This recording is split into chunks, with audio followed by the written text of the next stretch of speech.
Hello, everyone. Welcome back to Teacher Quit Talk, where we're talking mainly. No quitting today. Today, I actually had multiple teachers. They were like, "You're still here. Nice." Oh, no.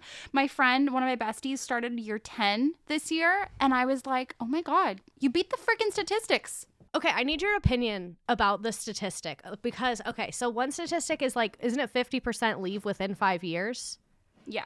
So I was debating this with someone because they were telling me, because this is my 5th year, and my friend was like, oh, you beat the statistic. And I don't think I did, because I did leave. Like, I think my 5-year timer started over because I've yet to prove I can do 5 consecutive years. Well, that's why we always say that people need to take a break. We're like, don't be ashamed of taking a sabbatical. Don't worry about it if you have to step away and do something else. I think like a 3-1 ratio is going to be perfect for me. 3 years in, 1 year out. 3 years in, 1 year out. Yeah. We were talking about what we should talk about today, and we thought, you know what? The news is kind of pissing us off. So why not just look at the headlines? Newscasters, except unlike how many newscasters have a strong commitment to just the facts and not being biased, we're only going to read stuff that we don't like, and we're going to talk negatively about it. And any evidence against what we're saying, we're going to omit. Absolutely. So this is the thing I hate the most about education news is they're never talking about what needs to be talked about, but somehow they're still pissing me off with what they're talking about. You want to start with the first one that pissed me off? I was literally the one where you said, this headline pissed me off, and then it's Fox Business, that one? Yeah. Teachers are still quitting at a concerning rate, hindering students' education. First of all. Oh, so I'm the fucking villain? Okay.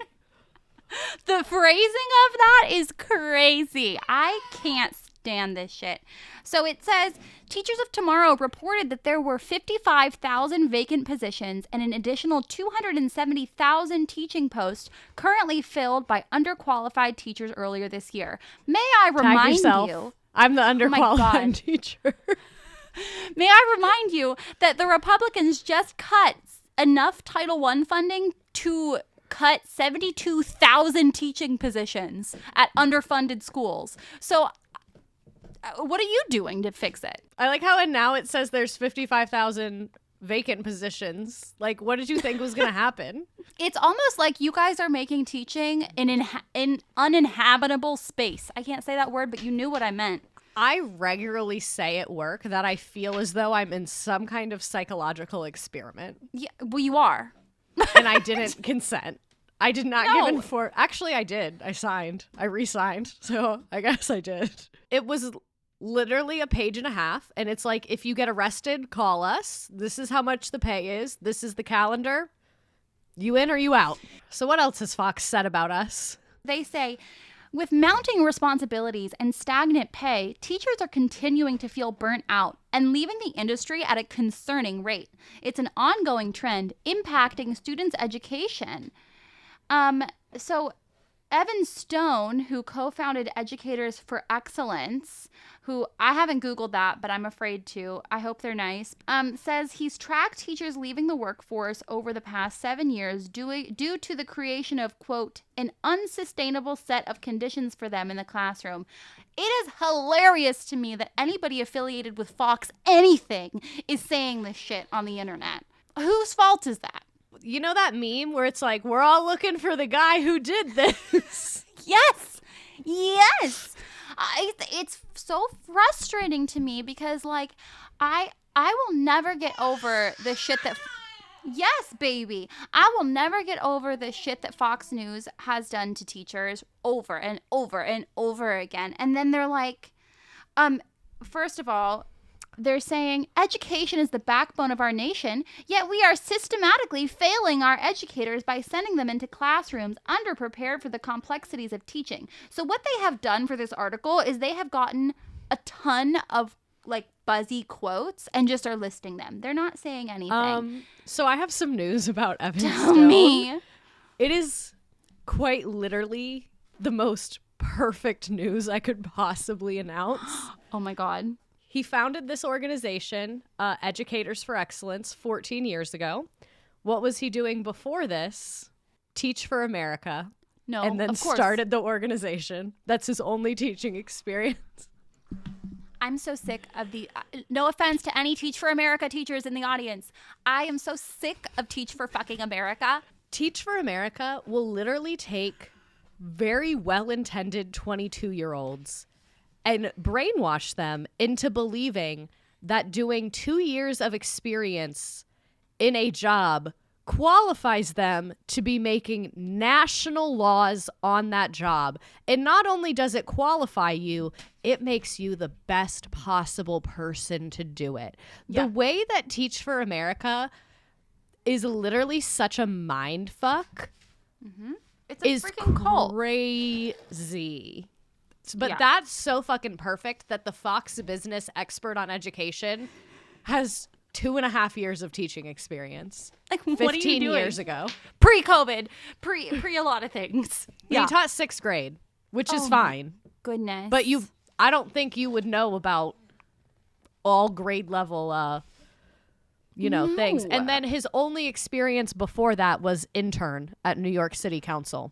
I'm sick of it. I'm so, listen, okay, my God. They're just listing facts, but not saying anything. So to me, like what I see when I see this article is they're just using SEO to like load every single like teacher shortage buzzword they can into this article and then offering no solutions. Granted, we do that on our episodes sometimes. Not in the SEO way, but we just bitch and moan and don't offer any solutions. But that's different because it's us.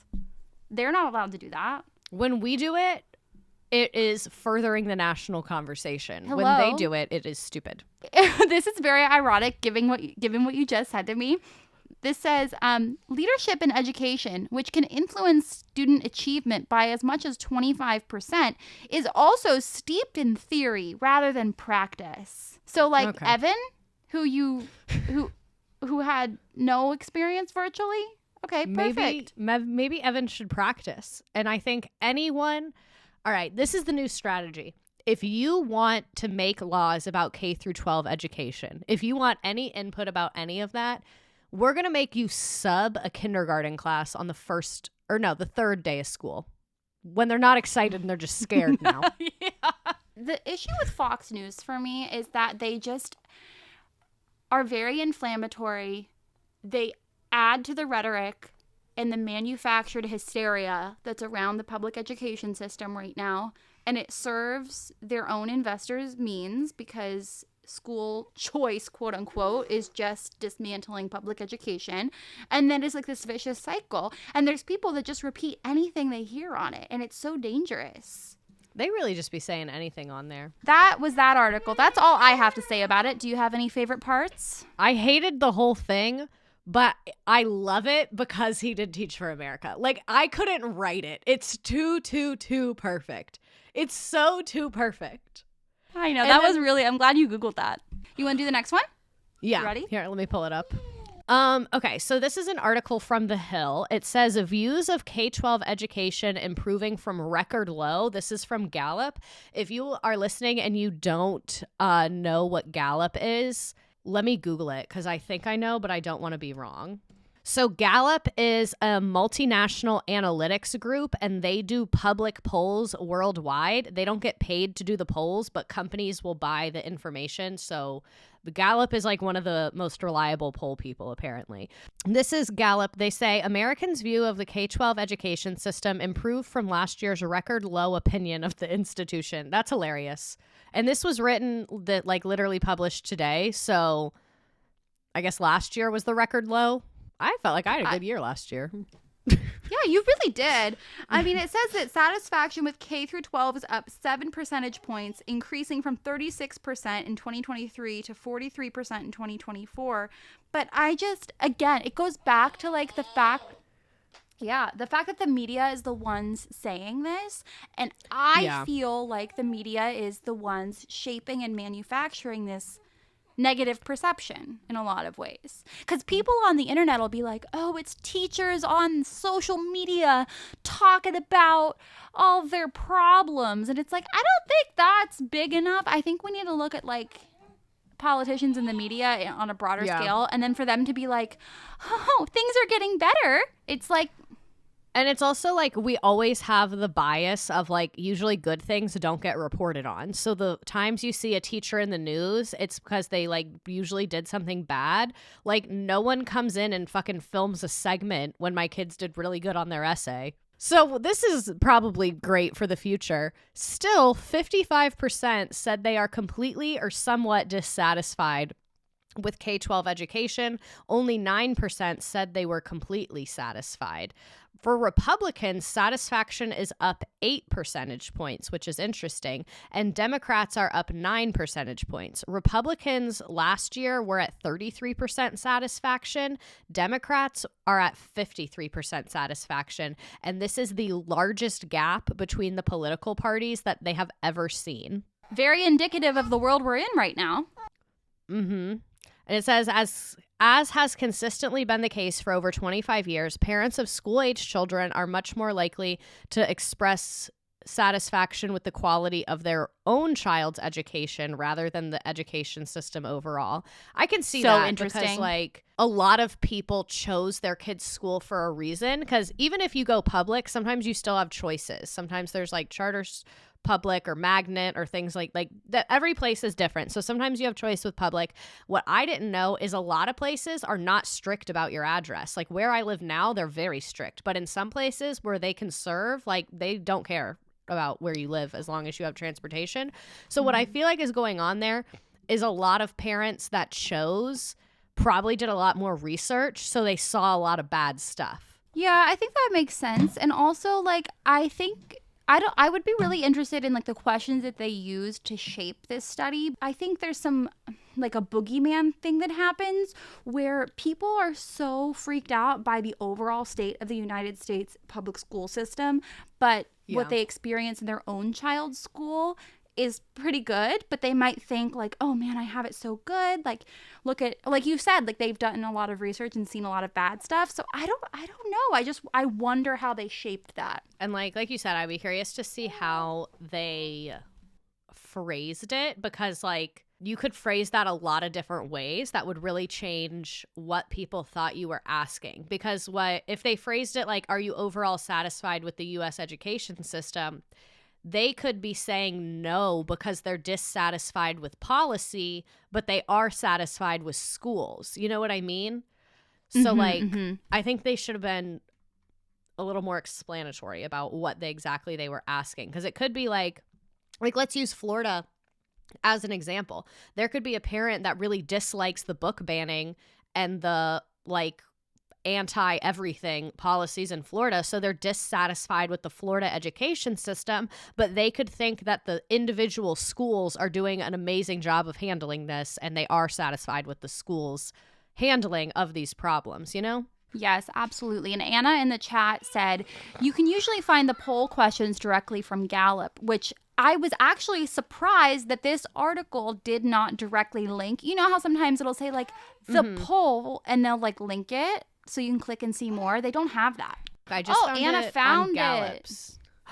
Yes, Anna. Overall, how satisfied are you with the quality of education students receive in kindergarten through grade 12 in the U.S. today? That's an interesting question to ask parents, in my opinion. I wonder if they asked it several different ways, because I feel like the average person might not have a really comprehensive picture of what school looks like. I mean, you and I have said on this podcast many times that like we don't really understand even how teaching works or school works in other parts of our state, because it varies so widely, you know? I also think parents have completely different levels of knowledge and involvement depending on their child. Like I remember one time when I was in high school, my mom went out with her friends and she came back and she was like telling me how her friend was like, oh, my daughter's having a really hard time in geometry. She's having all these problems in geometry, and like kept talking about geometry. And my mom literally, she was like, and I realized I don't even know what math you're taking.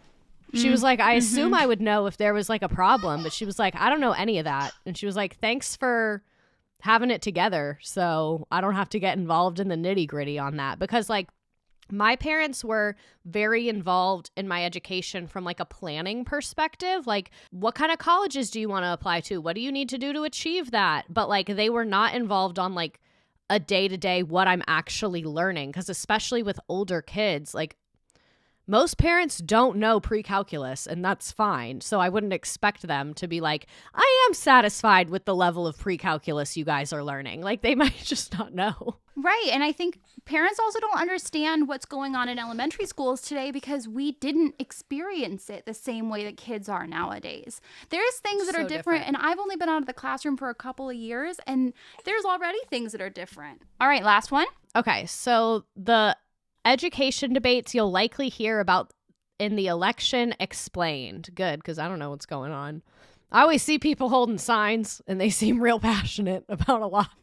You know what's going on, Redacted. Don't say that. You know. I kind of do, but like some of the things where they are talking about like tax credit scholarships, I'm like, I don't know shit about that. So I understand. There's so many things that like I wanted to do a video on education on the ballot and like what's coming up, and I just realized I don't know as much as I thought I knew because of the like very complicated like bills that are on the floor. I'm like, I don't know what the fuck they're voting on right I've now. kind of come to the conclusion that like 85% of the time, if a congressperson or someone in the federal government is talking about education, they're actually just talking out their ass because they actually don't have the right to institute 90% of the policies they're talking about. What the federal government can do is make federal guidelines, but that's just a guideline. States do not have to follow it. Yeah, it's very discouraging to try to follow education and politics for me because I feel like educators and parents of kids who are in school are used as like it's like education is dangled as a carrot. It's like, oh, we're going to do this and that for the school system and your kids and your workplace and like all this stuff. We're going to make it great. And then they never do. So it's left me feeling like jaded in a lot of ways. I won't even like look it up because I'm like, are you actually going to do anything? Are these committees that you're forming actual helping committees, or are they just something to say like, look, we're doing something? Because that's how I feel about a lot of the committees at the White House. And it's just it's just like oh yeah, we have a committee so that they can act like they're doing something. And the thing that gets me is when like a congressperson will go up there and be like, smaller class sizes, and I'm like, okay, it's either one of two things. Either you know you can't do that and you're just bullshitting me to get me to believe you, or two, you think you can do that, which is more concerning to me because why do you not know how that works when you work there? I know. And our current education what the hell is that office called? The Department of Education? Yeah. Yeah, the head of the Department of Education. I like him. I think he's with it. His wife's a teacher. But then at the same time, I'm like, he doesn't have a lot of power. I can like you as much as whatever, but like, it's the states and the districts and the school boards. Like, so we really have to focus on that more than you know? My school's custodian has a far greater impact on my life than that man does. Okay, so let's look at the debates that we're having, what they're on. School choice. This is a catch-all term for the various types of public and private school choice programs which have rapidly expanded. They can include charter schools, which are public schools that are privately managed by nonprofits, for-profit organizations, districts, or universities. So that's one thing we were talking about with charter schools. Charter is a very open term. That can be literally anybody.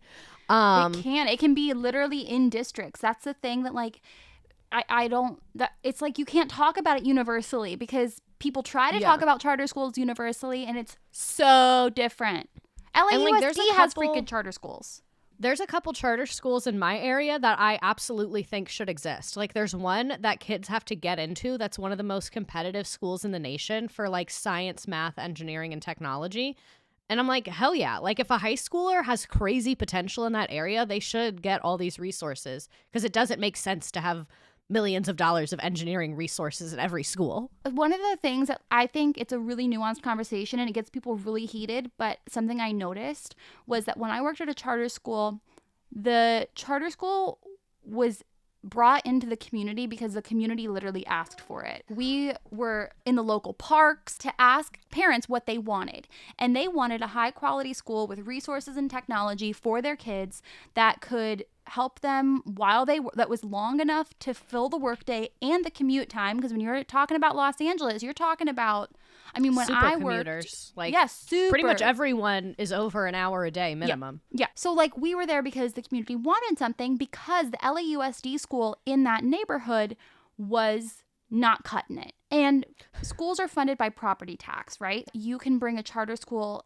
into the neighborhood that is going to potentially attract people to buy a home in that area. And, you know, like it's a whole conversation about gentrification that can happen. It's like a whole thing. And we were having those conversations, but I don't always think that parents should have to be the sacrificial lamb, because my issue with LAUSD is that it's huge and they're sitting on literally trillions of dollars and they're not allocating their funds equitably. So what happens is schools in neighborhoods like mine pop up and people are like, ooh, boo, charter schools. And I'm like, what's the alternative? The families that have lived here for generations send their kid to a shitty school because they don't have transportation. It's kind of giving me the same vibe as Title I. Like, it's a Band-Aid and it's really gotten out of hand when we just needed to fix the problem in general. Like, if schools had adequate funding, we wouldn't need Title I.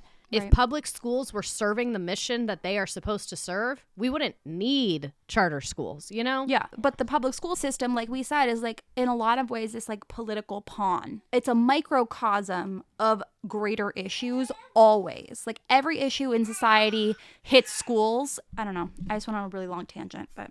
Okay, so back to Education Week. They're talking about, so charter schools, like we said, can be run by a gazillion different types of organizations. Most of them use a voucher. So that's one, is charter schools. Another version of school choice is vouchers. This allows families to use public dollars to attend private schools. So basically, the government is paying for you to get a private school education. The cases where I have seen this and it makes sense is if a student has a disability that they cannot be served effectively at their home school. Sometimes it makes more sense to voucher for them to go to a facility that has the means, whatever they may need to do that. And that's another shitty thing, because they shouldn't need a voucher. Like, the system itself is broken because they're supposed to be in their least restrictive environment, and schools don't always have that, or they don't have that near the kid's home. And it's like, what the frick do you mean you don't have an option for them where they live? Hello? So like, I kind of feel the same way. Like, I see a situation where a voucher makes sense, but what I read somewhere else is that when you look at the statistics, the vast majority of people using vouchers used to just pay for that private school. Like, it's not like they took them out of public and then into private. It's people that were already going private and then realized they could get the government and our tax dollars to foot their bill. So that's one thing I have a lot of feelings about. The other way that we have choice is tax credit scholarships, in which a nonprofit doles out funding from businesses or individuals who receive tax credits for their donations. Is it like a super PAC for school? Like what? Yeah, that's what I guess. Somewhere there's nonprofits that pay for kids to go to private schools. I'm sure that's true. But the way they explain that made it sound a lot more complicated than it is. I feel like all of this is more complicated than we even know. This I've never heard of. An education savings account in which families receive public per pupil funding from a state-managed bodies. State-managed body. So it's like the fucking, like the health savings shit, but for school, and it's the taxpayer money? Why would anyone get that? Who are we paying? I have so many questions. We need to do like a deep dive on just this point. Like school choice, we need to get somebody that knows things to come and have our research queued up, because I truly don't fully understand.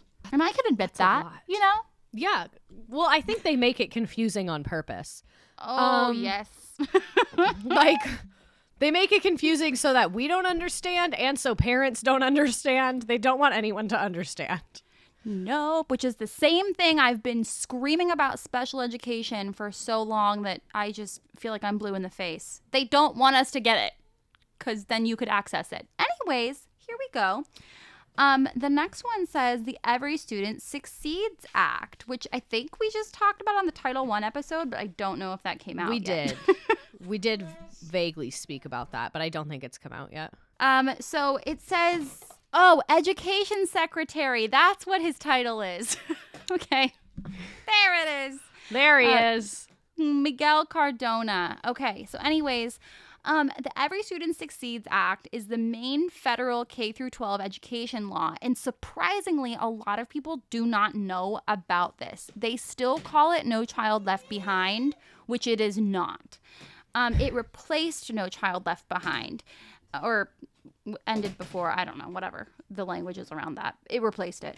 So, but it didn't get the same kind of like attention. I think personally because George Bush did No Child Left Behind. That was like his thing. And Obama was the ESSA, the Every Student Succeeds Act. So I don't know. But everybody's got to have a thing. That's one thing I've learned.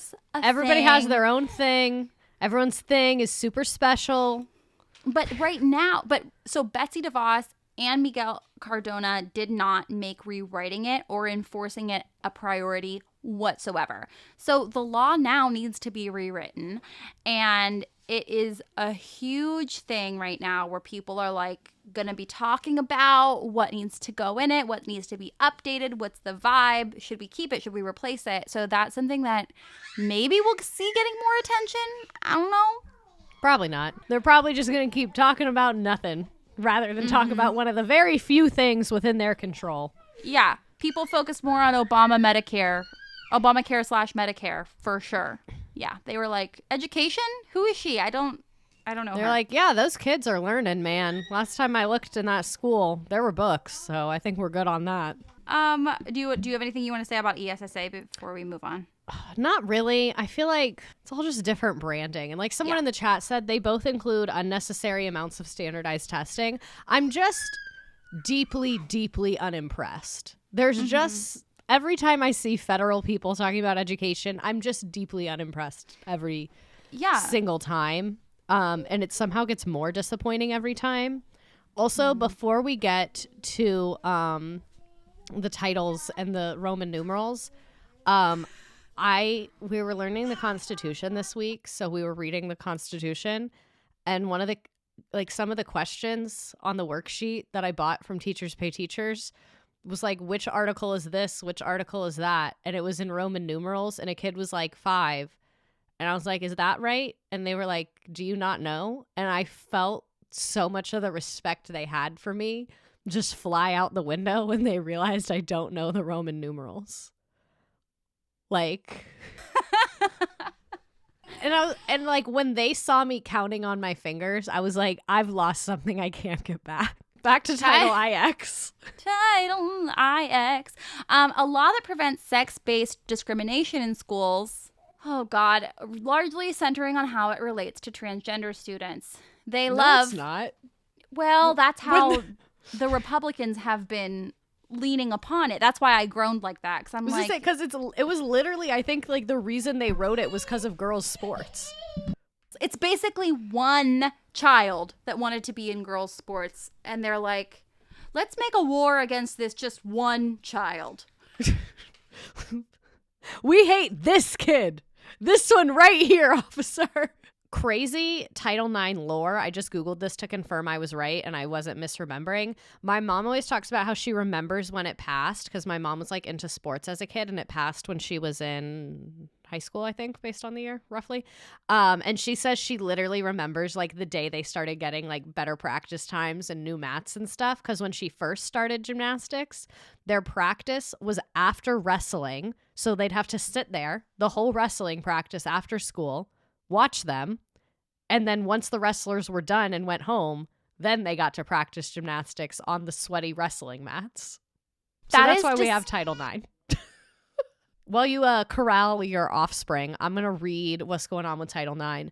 So in contrast to the Every Student Succeed Acts, Title IX is a law that prevents sex discrimination in schools. Again, they're saying it's largely centered on transgender students. I do not feel that way. The most recent concern, regulations from the Biden administration that explicitly prohibit discrimination based on sexual orientation and gender identity in schools. Federal courts have blocked these rules in 26 states and some individual schools in other states. The Biden administration rewrite replaced a revision by the Trump administration, and both came on top of controversial guidance issued during the final years of the Obama administration, What was the controversial guidance? Title IX processes for handling sexual harassment in school, particularly in higher education settings, also changed over these administrations. And higher education is college. Yes. And this is one of those things, it's like something that they want to repeal because of just being transphobic, that they're not thinking about all the other things. And like, this is one of my, like, I don't want to say favorite because it's bad, but this is one of the things I've noticed about like the transgender sports issues, which is literally probably 20 people in America, but somehow has turned into a massive thing. Literally. Whenever it comes up of transgender people being in sports, the argument we hear again and again and again is like, protect women athletes, protect women's sports. But y'all are going to strip Title IX, which is one of the only protections female athletes have, to go after this very small group of people that you hate to allegedly defend women. But when you strip Title IX, now all those things I mentioned, like that my mom went through, are just going to come back. So if you actually cared about women athletes, you wouldn't go this route. Like, even if I'm trying to put myself in their headspace of like wanting to be terrible towards trans people, this still doesn't make sense. And then the other part that gets me a ton, I actually really like, one time at a party, I ate someone like bad with this when I said this to them. I fucking love arguing with people. So they were talking about how like they have a daughter who's really into sports, and they were talking about how they don't want her competing against, they were like, I don't want her competing against someone that was a boy 20 minutes before the meet, blah blah blah blah blah. And I said the chances of your daughter competing with a transgender athlete are very low. The chances of her being sexually assaulted by a coach or a teacher or a sponsor are very high. So you would like to give that person the authority to do genital checks, because the chances of them finding a transgender person, really low. The chances of them using gender checks to sexually assault girls in sports, very high. Mm-hmm. So I think you're worried about the wrong thing.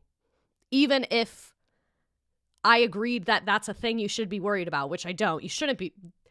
May the best athlete win. I don't care. I don't do sports, so I literally don't have a horse in the race. But like, it's wild that people will like get into this silo view and discount every piece of logic. It literally makes me sick, to be honest with you. And this one makes me sick too.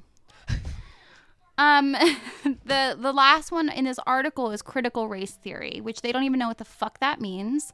And this article on Adweek even specifically notes that it has died down. Like, people aren't talking about CRT as much as they were, but now they're just, they pivoted to diversity, equity, and inclusion. So they're just racist. Like, at the end of the day, it was affirmative action, then it was critical race theory, and now it's diversity, equity, and inclusion. And when I say first and then and now, I mean all together. It's like snowballed, right? So it started with affirmative action, and then they just kept being more and more racist, and they're emboldened to be racist because the policies that are being put in place are so blatantly racist.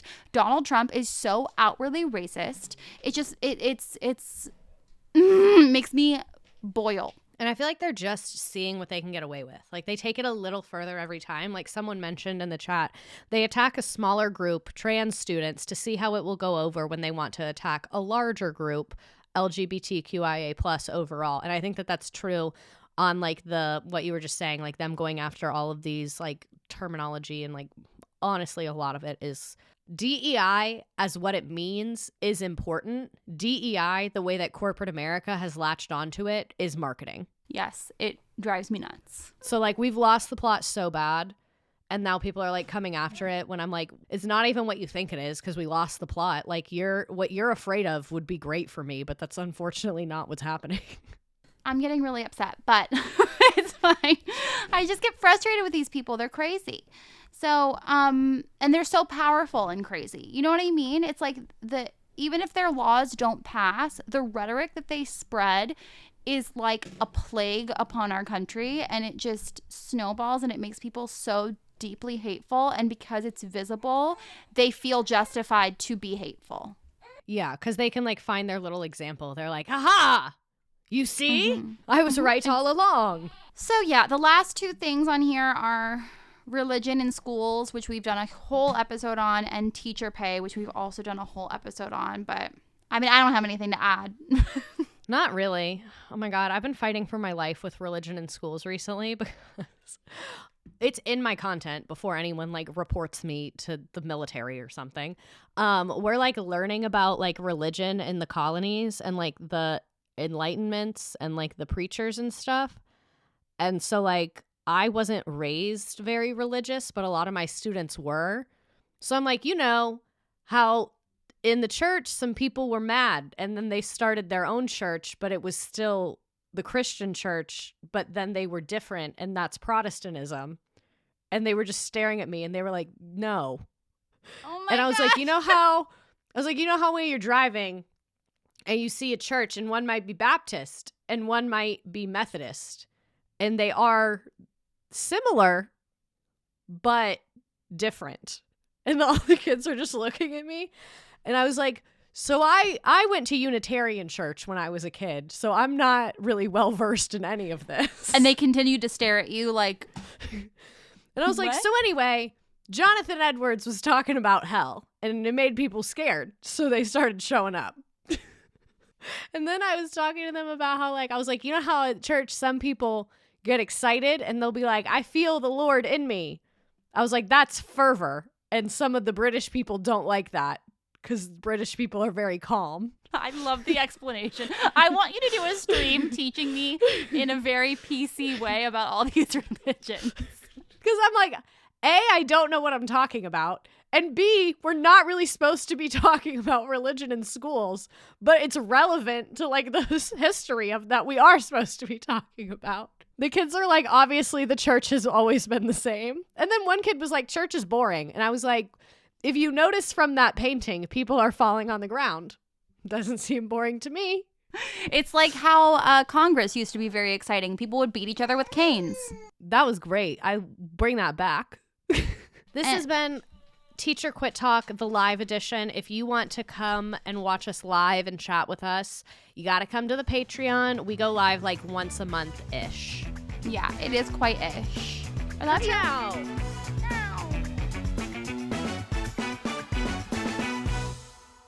Just as a disclaimer, because I am someone who is actively teaching, everything on this podcast is my personal opinion and does not reflect my district, my state, my employer, my students, or my admin. Everything on this podcast was recorded on personal time, on personal equipment, and is a completely separate endeavor from my school district. Yeah, leave her alone.